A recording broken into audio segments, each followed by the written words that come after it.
not making this video for attention, or sympathy, or anything. I just want anyone who can help me to do that. My name's Daniel, and this is a story I wish I didn't have to tell. I've been a night owl my entire life. As a teen, I used to stay up way past midnight every night, watching terrifying videos on YouTube. I know now they were nothing compared to the horrors of the real world. Nothing compared to the tragedy my family and I went through. The story I'm going to tell to you now. My parents, being teachers, had always emphasized the importance of sleeping well to me, and would definitely disapprove of my late-night routine. So I knew that if they'd caught me up at that time, I'd be in big trouble. At first, this wasn't a problem, but after I told them about a child predator in our neighborhood that I'd seen in one of my videos, they seemed to grow more and more paranoid, which was obviously understandable. Every night, I'd hear one of them wandering into my room, checking on me, and every night, I'd immediately turn off my light and pretend to be asleep. I never knew for sure if it was my mom or dad coming in, since obviously if I opened my eyes to see, they'd know I was awake.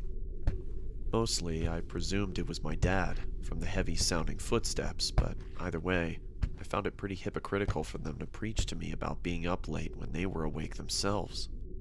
Sometimes I wondered if they knew I wasn't sleeping, because often it was only after what seemed like hours before they'd finally leave and go to check on Alfie. That's my little brother, and Lucy, my little sister. I'd have asked them about it, but I thought it would have confirmed any suspicions which they seemed to already have about my staying awake deep into the mornings of the next day. Like I said, I guess they were just paranoid about the child predator. It was stupid for me to presume any of these things, and I'll never forgive myself for it, but I did it all the same. Anyway, one day, Lucy's school, where my parents both work, announced a school trip.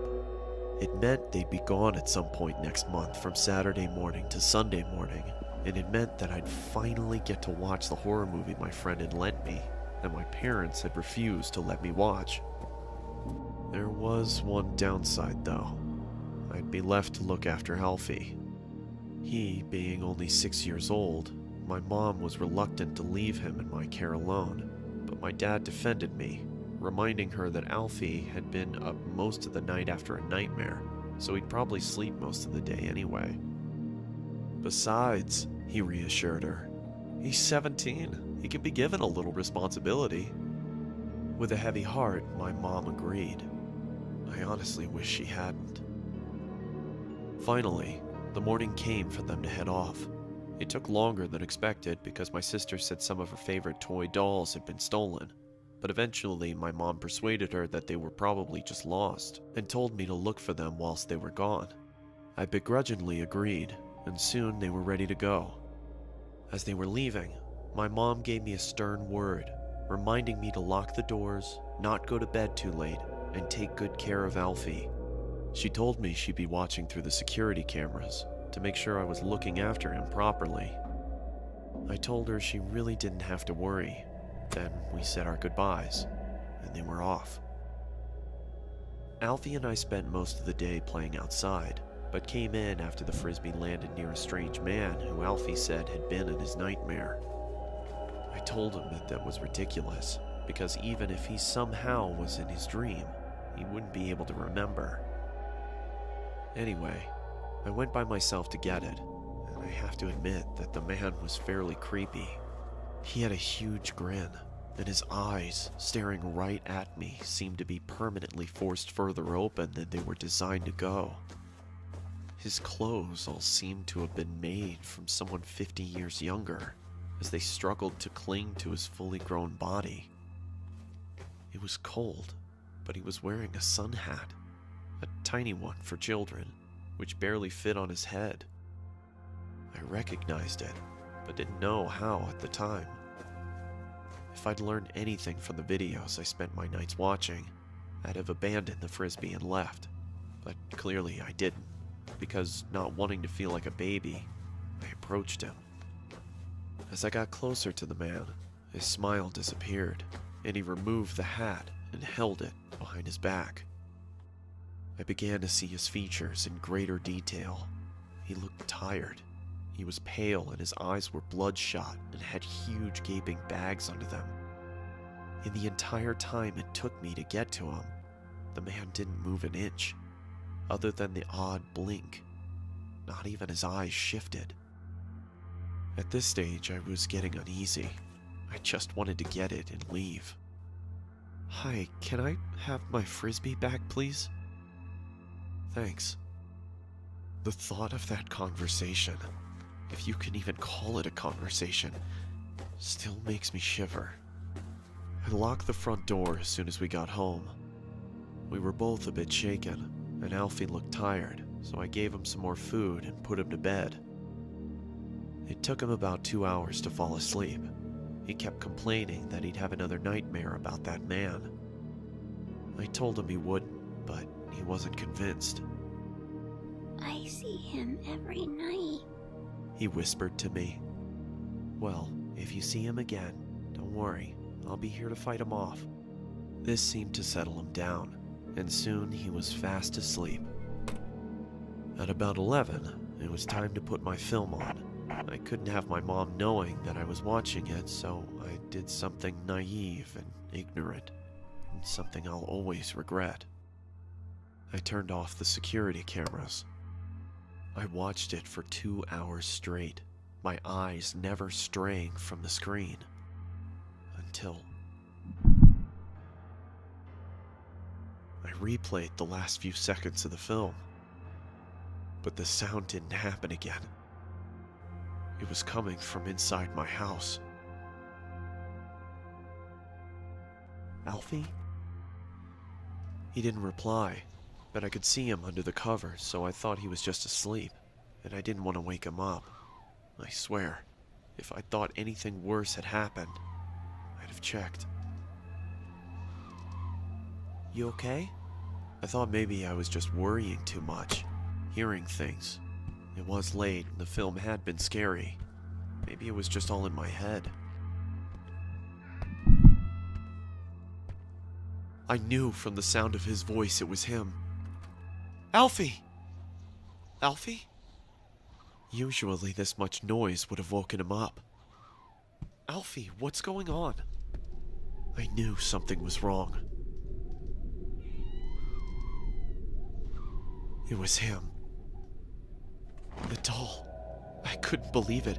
It had to be some kind of sick prank. It had to be. But it wasn't.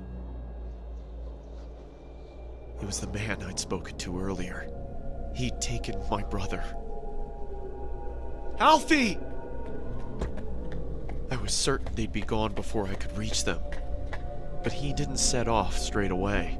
He watched as I tried helplessly to do something. I screamed and I shouted and I banged on the windows and I tried to open the doors, but nothing worked. It was all in vain. There was nothing I could do for my brother, my best friend, as he was stolen away from me.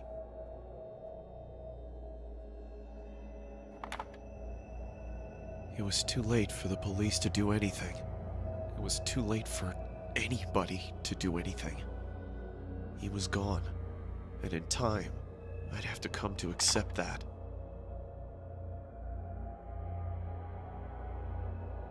You have 9 new messages. First message.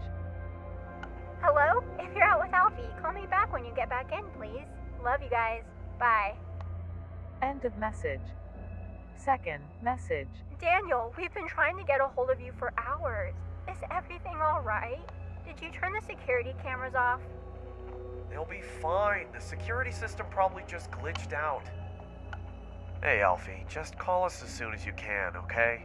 You know how Mom worries. End of message. Third message. Listen, Daniel, we're starting to get really worried now.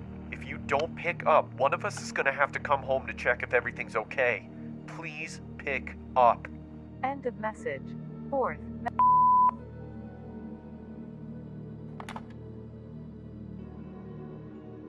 Daniel, are you okay? Daniel!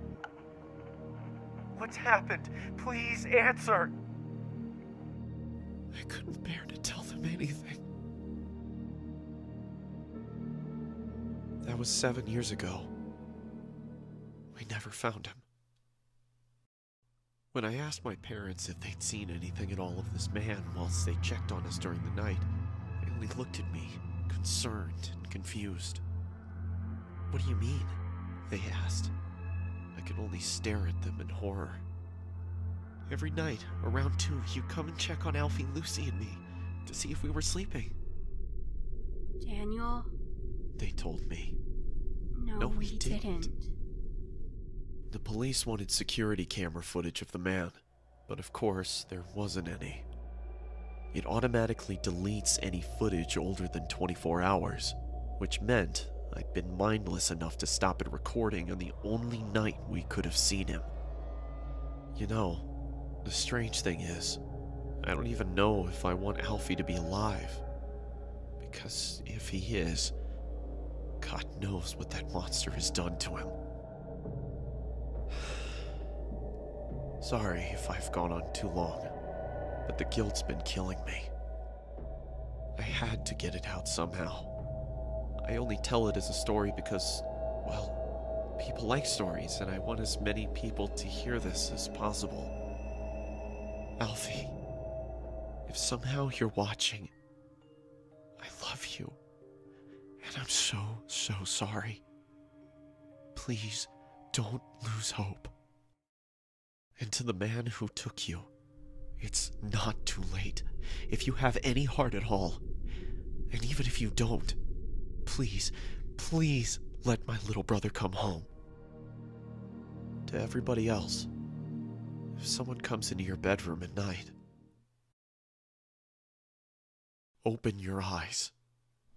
You never know who it might be. I still stay up late at night. But it's not because I don't want to sleep. It's because I can't. In case anyone sees Alfie, this is the last good photo we took of him. That's it. Stay safe.